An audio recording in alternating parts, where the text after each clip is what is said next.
रूपाय पुष्पोत्पत्त्यादिहेतवे तापत्रय विनाशाय श्रीकृष्णाय वयं नमः। तापत्रय विनाशाय श्रीकृष्णाय वयं नमः। श्री कृष्ण गोविंद हरे मुरारी नाथ नारायण वासुदेवा कस्तूरी तिलकम ललाट पसले वस्तस्ले कौस्तुभमणि नासाग्रे वनमोतिकं करतले व्याळुकरे कंकणम सर्वाग्रे हरिचंदनम सुललितम कंठे च मुक्तावली गोपेस्ते परिविष्टे विजिते गोपाल चूर्णामणि। गुरु श्री कृष्ण भगवान की जय। वसुदेवम सुतम देवम कंस चारुणमर्दनम देवकी परमानंदम कृष्ण वंदे जगद्गुरु। कृष्ण भगवान की जय। अतः 34वां अध्याय। भक्तजनों, हमने 33वां अध्याय तक कार्तिक मास का पाठ किया था।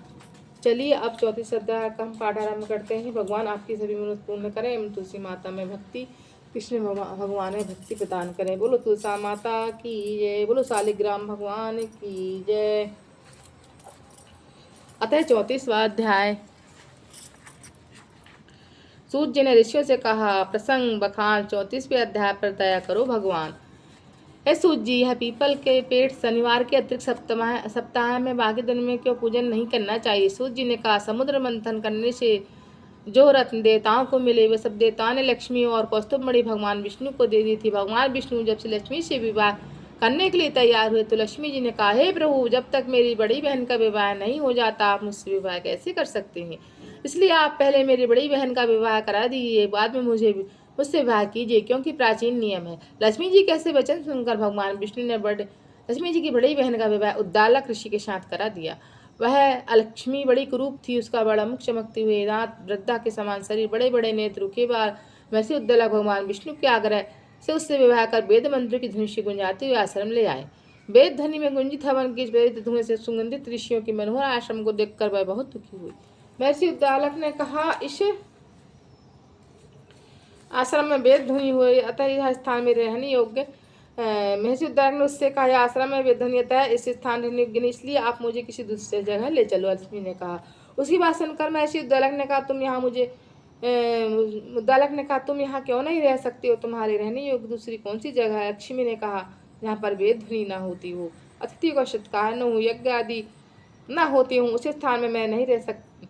उस स्थान सत्कार होता हो, यज्ञ आदि होते हूँ, उस स्थान पर मैं नहीं रह सकती। जहाँ पति पत्नी में आपस में प्यार हो, पितरों के निमित्त यज्ञ होते हूँ, देवताओं का पूजन होता है, वहाँ मैं नहीं रह सकती। जहाँ पर दिन रात पति पत्नी लड़ते, वहाँ से अतिथि लोग सदा निराश रहते। जहाँ पूज्य वृद्ध पुरुष का मित्र का तन नहीं होता, दुराचारी चीज प्रस्तुति प्राणी, जहाँ गऊ और वध मदपान ब्रह्म हत्या आदि पाप होते मैं प्रसन्नता पूर्वक निवास करती हूँ। इस प्रकार लक्ष्मी के वचन सुनकर महर्षि उद्दालक का मन खिन्न हो गया। इस बात को सुनकर वे चुप हो गए। थोड़ी देर बाद चुप रहने के बाद उन्होंने कहा, अच्छा, मैं तुम्हारे लिए कैसा ही स्थान खोजूंगा, अतः मैं जब तक तुम्हारे लिए ऐसा स्थान ढूंढ कर ना आऊं तब तक तुम इसी पीपल के नीचे चुपचाप बैठी रहो। सूत जी ने कहा महर्षि उद्दालक उसे पीपल के नीचे बैठाकर उसे रहने योग्य जगह ढूंढने के लिए चल दिए। लेकिन जब बहुत समय तक प्रतीक्षा करने के बाद वह वापस नहीं लौटे तो लक्ष्मी रोने लगी। उसकी बुरी तरह से रोना जब लक्ष्मी ने वैकुंठ में सुना तो वह व्याकुल हो गई। उन्होंने दुखी होकर भगवान विष्णु ने कहा, हे प्रभु, मेरी बड़ी बहन पति के त्याग से बहुत दुखी हो गई है। हे नाथ, यदि आप में प्रिय पत्नी हो तो आप उसे आश्वासन देने के लिए उसके पास चलिए। पत्नी की प्रार्थना सुनकर कृपा सिंधु भगवान लक्ष्मी जी को साथ लेकर पीपल के पास गए, जहाँ लक्ष्मी बैठी रो रही थी। उसको आश्वासन देते हुए भगवान विष्णु ने कहा, हे लक्ष्मी, इस पीपल की जड़ में तुम सदा के लिए निवास करो, क्योंकि मेरे ही अंश से इसकी उत्पत्ति हुई है और इसमें मेरा निवास रहता है। प्रतिवर्ष गृहस्थ लोग तुम्हारा पूजन करेंगे और उन्हीं के घर में तुम्हारी छोटी बहन निवास करेगी। इसलिए को विविध प्रकार के उपहारों से तुम्हारी पूजन करना चाहिए। मुझको चाहिए कि वह पुष्प दीप गंध आदि तुम्हारी पूजा करे, तभी लक्ष्मी जी उन पर प्रसन्न होंगी।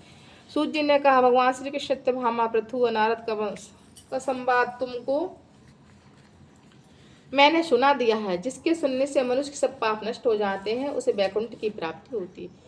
आप तुमको जो पूछनी चाहती हो पूछ सकते हो, मैं तुम्हें विस्तार से कहूंगा। सूत जी की बात सुनकर सोनकादि से बड़ी थोड़ी देर प्रसन्न चित्त से बैठे रहे। बाद में वह दीननारायण के दर्शन के लिए चले गए। जो प्राणी इस कथा को सुनता है और दूसरों को सुनाता है, वह इस संसार से संपूर्ण सुख प्राप्त कर लेता है। बोलो श्री कृष्ण भगवान की जय। अतः 35वां अध्याय। अनुपम कथा कार्तिक होती है संपन्न, इसको पढ़ने से श्री हरि होते हैं प्रसन्न। इतनी कथा सुनकर ऋषिवर कहने लगे, हे सूत जी, अब आप हमसे तुलसी विवाह की विधि पूछना चाहते, सो कृपा करके वर्णन कीजिए। ऋषिवर का यह वाक्य सुनकर आनंदमग्न हो सूत जी कहने लगे, हे मुनीश्वर, मैं अब आपके साथ तुलसी विवाह की विधि का वर्णन करता हूँ, इसलिए आप ध्यानपूर्वक सुने।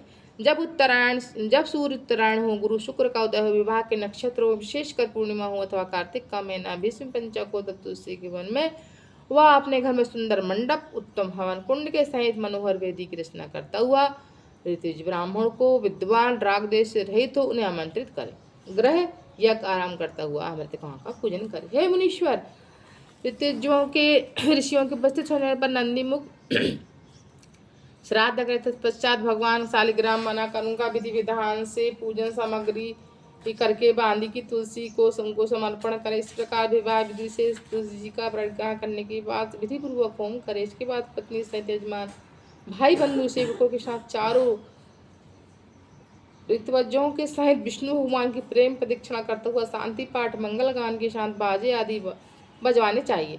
हे मुनीश्वर, ऐसा हो जाने के बाद यजमान गोदान शयदान करना चाहिए। ऋतुजों का दक्षिणा देकर विप्र हो जाति भोज कराना चाहिए। हे मनुष्य, इस प्रकार जो मनुष्य श्रद्धापूर्वक